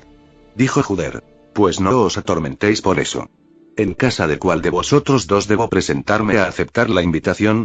Salem contestó: primero en mi casa. Y cuando hayas probado los manjares de mi hospitalidad, irás a aceptar la invitación de mi hermano. Juder repuso: no hay inconveniente. Y fue a ver a Salem en sus habitaciones del palacio. Pero no sabía lo que le esperaba, porque apenas tomó el primer bocado del festín, cayó hecho trizas, con la carne por un lado y los huesos por otro. El veneno había surtido su efecto. Entonces se levantó Salem y quiso sacarle del dedo el anillo. Pero como el anillo no quería salir, le cortó el dedo con un cuchillo. Cogió entonces el anillo y frotó el engarce. Al punto apareció el Efrit trueno penetrante, servidor del anillo, que dijo: heme aquí. Pide y obtendrás. Salem le dijo: te ordeno que te apoderes de mi hermano Salim y le mates. Luego le cogerás y también cogerás a Juder, que está ahí sin vida, y arrojarás los dos cuerpos, el del envenenado y el del asesinado, a los pies de los principales jefes de las tropas. Y el Efrit trueno, que obedecía todas las órdenes dadas por cualquier poseedor del anillo, fue a buscar a Salim y le mató. Después cogió los dos cuerpos sin vida y los arrojó a los pies de los jefes de las tropas, que precisamente estaban reunidos comiendo en la sala de las comidas. Cuando los jefes de las tropas vieron los cuerpos sin vida de Juder y de Salim, dejaron de comer y alzaron los brazos, encantados y temblorosos, preguntando al Mared: ¿quién cometió ese crimen en las personas del rey y del visir? El otro contestó: su hermano Salem. Y en aquel mismo momento hizo Salem su entrada, y les dijo: oh jefe de mis tropas y vosotros todos, soldados míos, comed y estad contentos. Me he hecho dueño de este anillo que arrebaté a mi hermano Juder. Y este Mared que tenéis ante vosotros es el Mared trueno penetrante, servidor del anillo. Y soy yo quien le ha ordenado que diera muerte a mi hermano Salim para no tener que compartir el trono con él. Por otra parte, era un traidor, temía que me traicionase. Así es que, como Juder ha muerto, quedo yo por sultán único. ¿Queréis aceptarme para rey, o queréis mejor que frote el anillo y haga que el Efrit os mate a todos, grandes y pequeños, hasta el último? Al oír estas palabras, los jefes de las tropas, poseídos de un temor grande, no osaron protestar, y contestaron: te aceptamos por rey y sultán. Entonces ordenó Salem que se celebrarán los funerales de sus hermanos. Luego convocó al Diwan, y cuando todo el mundo estuvo de vuelta de los funerales, se sentó en el trono. Y recibió como rey los homenajes de sus súbditos, después de lo cual, dijo: ahora quiero que se extienda mi contrato matrimonial con la esposa de mi hermano. Le contestaron: no hay inconveniente. Pero es preciso esperar a que pasen los 4 meses y 10 días de viudedad. Salem contestó: conmigo no rezan esas formalidades ni otras fórmulas análogas. Por la vida de mi cabeza, que necesito entrar en la esposa de mi hermano esta misma noche. No hubo más remedio que extender el contrato de matrimonio, y se previno de la cosa a la esposa de Juder, el Setasia, la cual repuso: que venga. En este momento de su narración, Scheherazada vio aparecer la mañana, y se calló discreta. Y cuando llegó la 487ª noche, ella dijo: y se previno de la cosa a la esposa de Juder, el Setasia, la cual repuso: que venga. Y cuando llegó la noche, Salem penetró en el aposento de la esposa de Juder, que hubo de recibirle con las demostraciones de la alegría más viva y con los deseos de bienvenida. Y le ofreció, para que se refrescase, una copa de sorbete, bebiéndola él para caer destrozado, como cuerpo sin alma. Y así acaeció su muerte. A la sazón el Setasia cogió el anillo mágico y lo hizo añicos para que nadie en adelante lo utilizase de un modo culpable, y cortó en dos el saco encantado, rompiendo así el encanto que poseía. Tras de lo cual, mandó prevenir al jeique al-Islam de cuanto había sucedido, y avisó a los notables del reino que ya podían elegir nuevo rey, diciéndoles: escoged otro sultán para que os gobierne. Y he aquí, continuó Scheherazada, todo lo que sé de la historia de Juder, de sus hermanos y del saco y el anillo encantados. Pero también sé, oh rey afortunado, una historia asombrosa que se llama Historia de Abukir y de Agusir, dijo Scheherazada. He llegado a saber, oh rey afortunado, que en la ciudad del Scandaria había antaño 2 hombres, uno de los cuales era tintorero y se llamaba Abukir, y el otro era barbero y se llamaba Abusir. Y eran vecinos uno de otro en el zoco, porque se tocaban las puertas de sus tiendas. Y he aquí que el tintorero Abukir era un insigne bribón, un embustero de lo más detestable, un desvergonzado. Ni más ni menos. Sin duda alguna, debieron tallarse sus sienes con algún granito irreductible y debió labrarse su cabeza con la piedra de los escalones de una iglesia de judíos. De no ser así, ¿cómo hubiera él tenido tan desvergonzada audacia para las fechorías y las ruindades todas? Entre otras diversas estafas, acostumbraba a hacer que sus clientes le pagasen por adelantado, con pretexto de que necesitaba dinero para comprar colores, y nunca devolvía las telas que le llevaban a teñir. Por el contrario, no solo se gastaba el dinero que había cobrado de antemano, comiendo y bebiendo a su sabor, sino que vendía en secreto las telas depositadas en su casa, y con ello se pagaba toda clase de regocijos y diversiones de primera calidad. Y cuando volvían los clientes para reclamarle sus efectos, siempre encontraba medio de entretenerles y hacerles esperar indefinidamente, unas veces con un pretexto y otras con otro. Por ejemplo, decía: por Alá, oh mi amo, que ayer parió mi esposa, y me he visto obligado a correr de un lado para otro durante todo el día.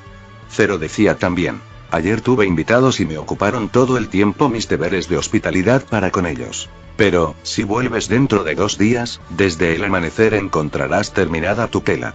Y dilataba todo lo posible los compromisos con sus parroquianos, hasta que alguno exclamaba, impacientado: bueno, ¿vas a decirme la verdad de lo que ocurre con mis telas? Devuélvemelas. Ya no quiero pedirlas. Entonces contestaba él: por Alá, que estoy desesperado.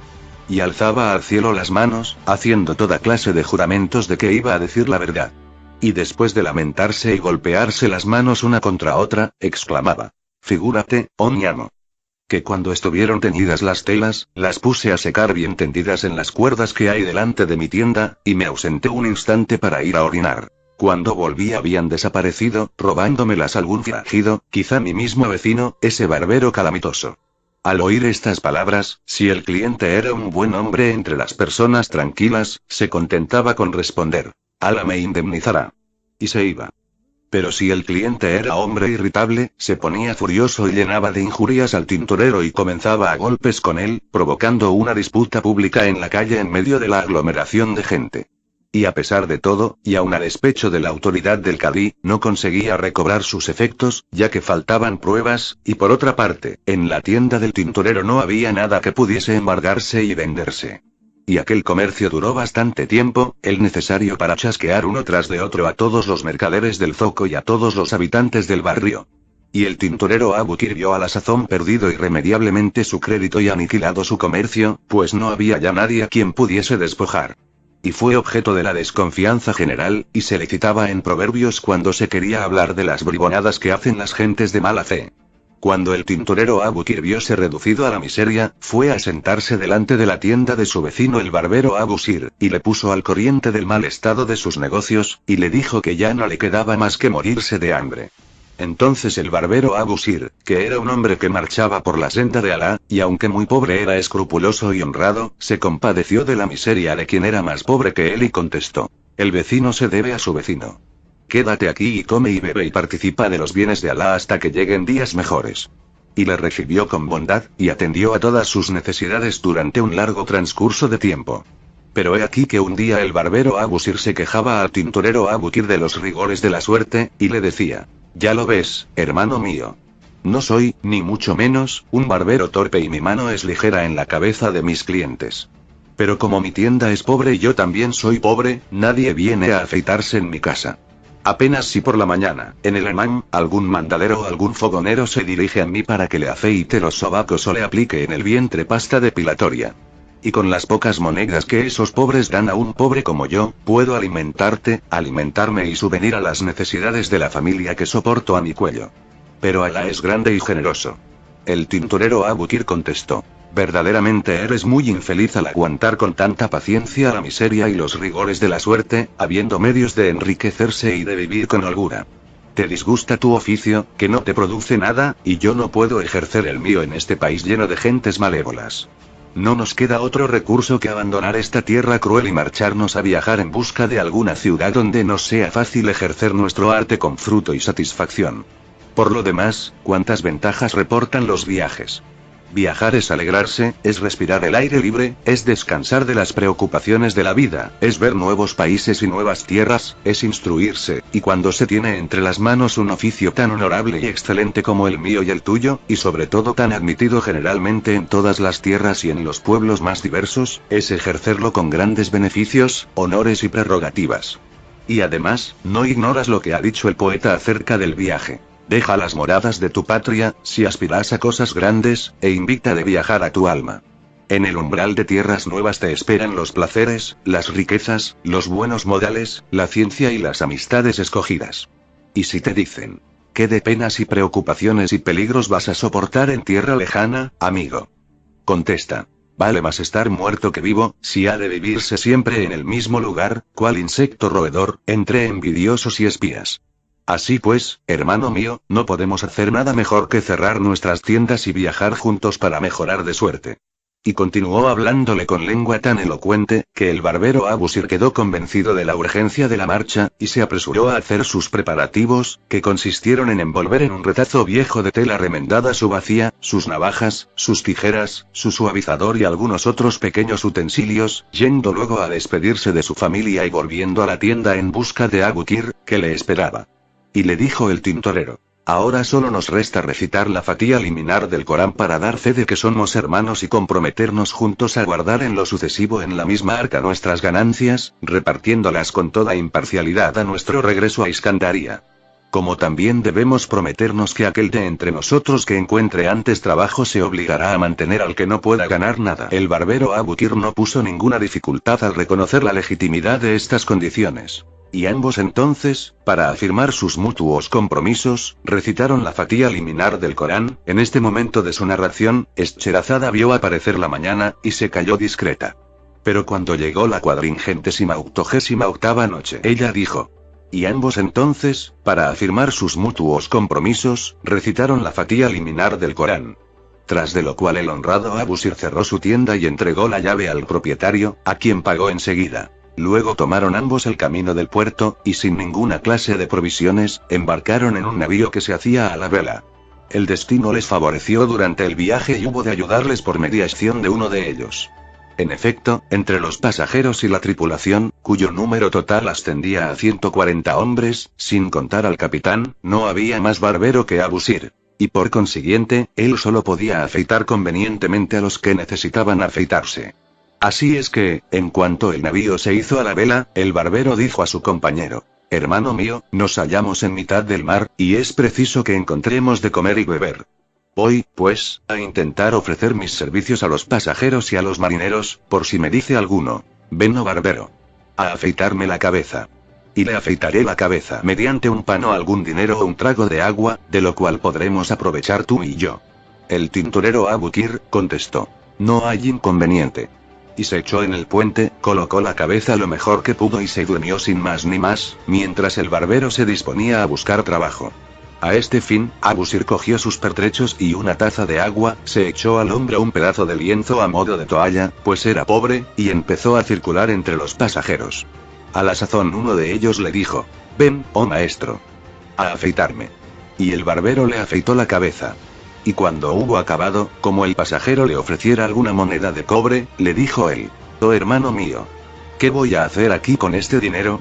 Si quisieras darme un pedazo de pan me resultaría más ventajoso y más bendito en este mar, porque traigo conmigo un compañero de viaje y son exiguas nuestras provisiones. Entonces el pasajero le dio un pedazo de pan y un trozo de queso y le llenó de agua la taza. Y Abusir cogió aquello y fue a ver a Abukir, y le dijo: toma este pedazo de pan y cómetelo con este trozo de queso y bebe agua de esta taza. Y Abukir lo tomó, y comió y bebió.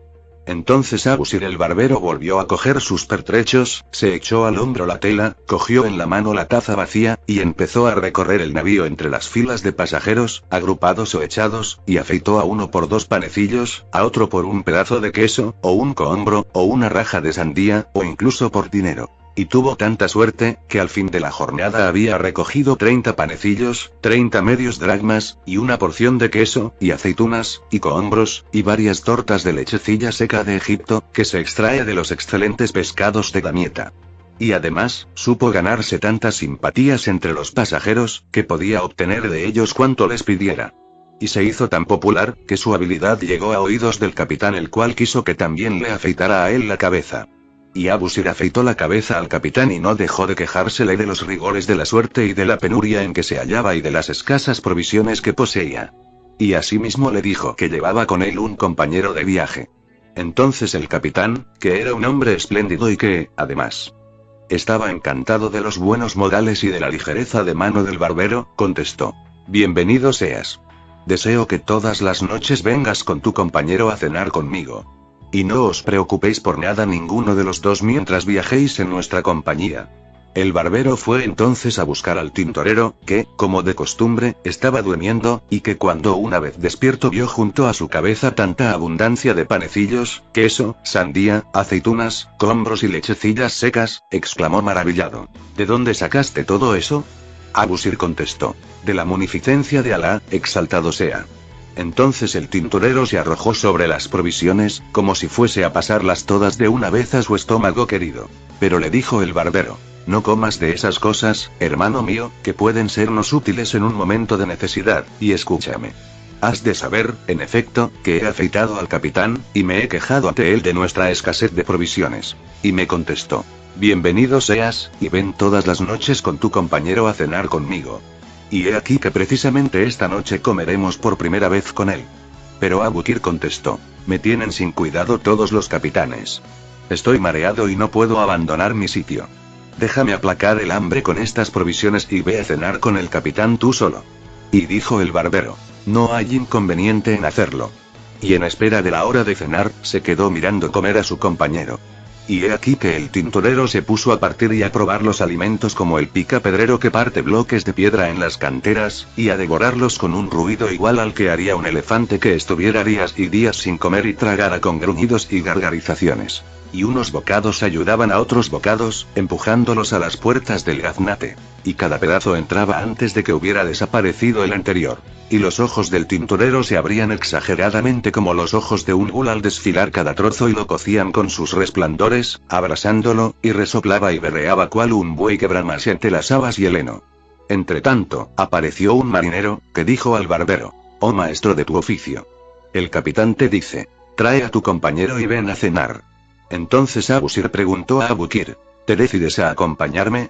El otro contestó: no tengo fuerzas para andar. Y se fue el barbero solo y vio al capitán sentado en el suelo ante un amplio mantel encima del cual había 20 manjares, o acaso más, de diferentes colores. Y no esperaban más que a que llegase para empezar la comida, a la que también estaban invitadas diversas personas de a bordo. Y al verle solo, el capitán le preguntó: en este momento de su narración, Scheherazada vio aparecer la mañana, y se calló discreta. Y cuando llegó la 489ª noche, ella dijo. Y al verle solo, el capitán le preguntó: ¿dónde está tu compañero? El barbero contestó: oh mi amo, se ha mareado y está aturdido. El capitán dijo: esto no tiene la menor importancia. Ya se le pasará el mareo. Siéntate junto a mí, y en el nombre de Alá. Y cogió un plato y lo llenó de manjares de todos colores con tan poca paciencia que cada ración podría satisfacer a 10 personas.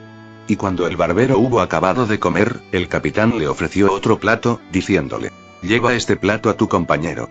Y Abusir se apresuró a llevar el plato lleno a Abukir, a quien encontró masticando con los colmillos y trabajando con las muelas como un camello, en tanto que seguían desapareciendo rápidamente en sus fauces bocados enormes, uno tras de otro.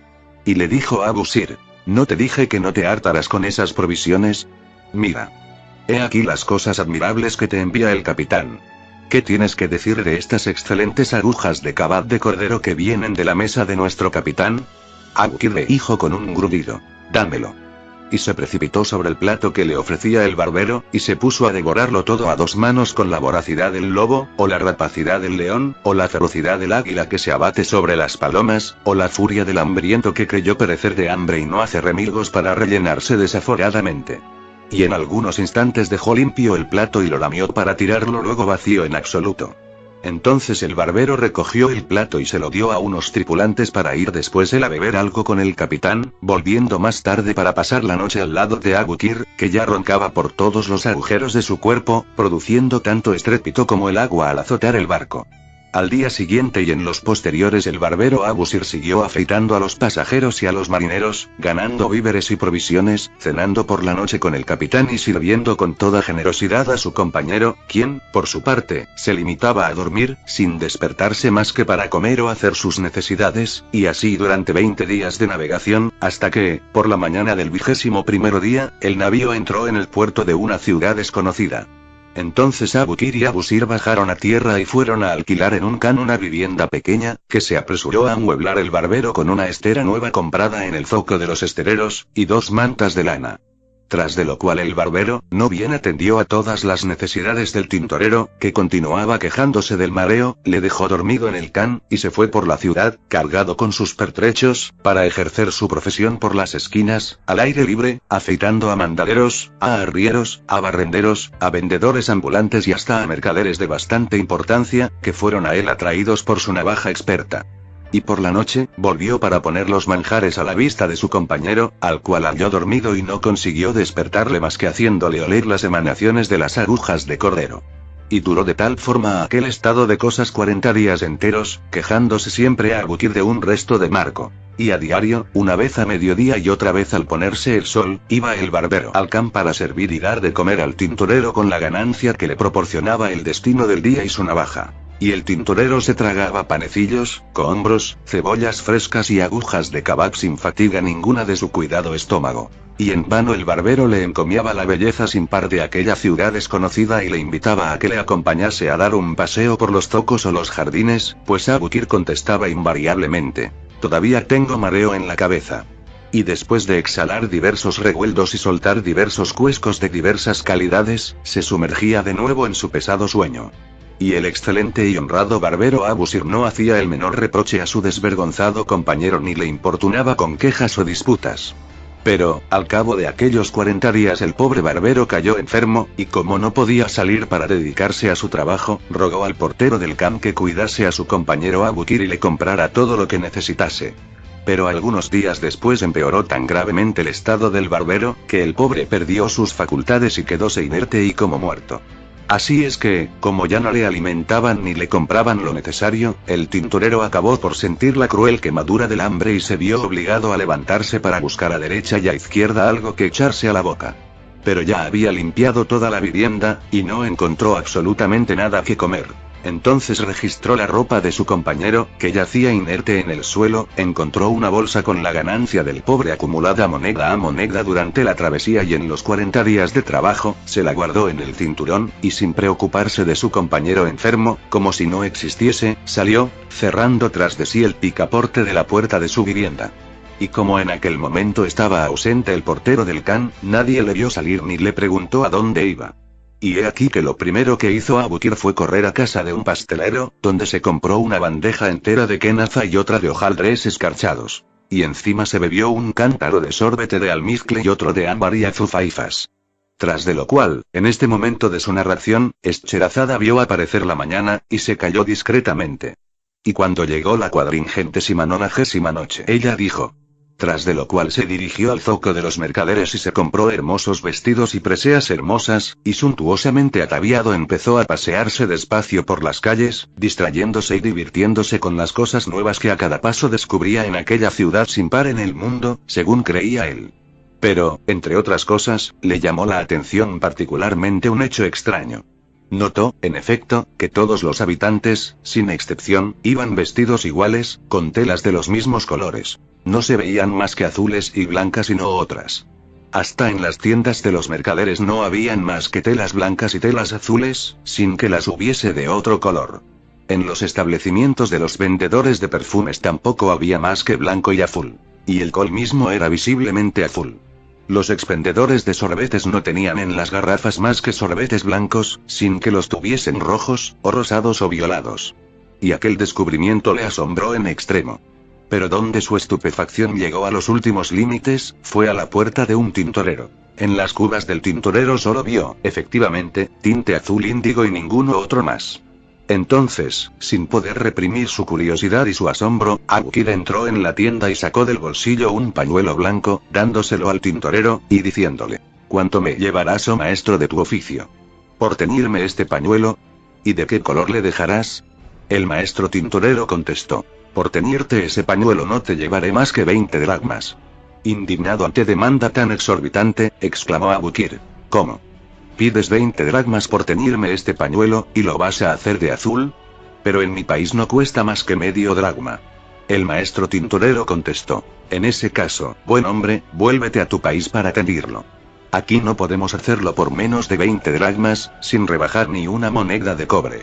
Entonces repuso Abukir: bueno. Pero no quiero teñirlo de azul. Es rojo como lo quiero. El otro preguntó: ¿en qué lengua estás hablando? ¿Y qué entiendes por rojo? ¿Acaso hay tinte rojo? Abukir dijo estupefacto. Entonces de amarillo. El otro contestó. No conozco ese tinte. Y Abukir siguió enumerándole diversos colores de tintes, sin que el maestro tintorero comprendiese lo que le decía. Y como le preguntase a Abukir si los demás tintoreros eran tan ignorantes como él, le contestó. En esta ciudad hay 40 tintoreros que formamos una corporación inasequible para todos los demás habitantes, y nuestro arte se transmite de padres a hijos y solamente al morir uno de nosotros. En cuanto a emplear otro tinte que el azul, jamás pensamos en semejante cosa. Al oír estas palabras del tintorero, dijo Abukir, has de saber, oh maestro, en tu oficio, que también yo soy tintorero y sé teñir las telas no solo de azul, sino de una infinidad de colores que ni siquiera sospechas.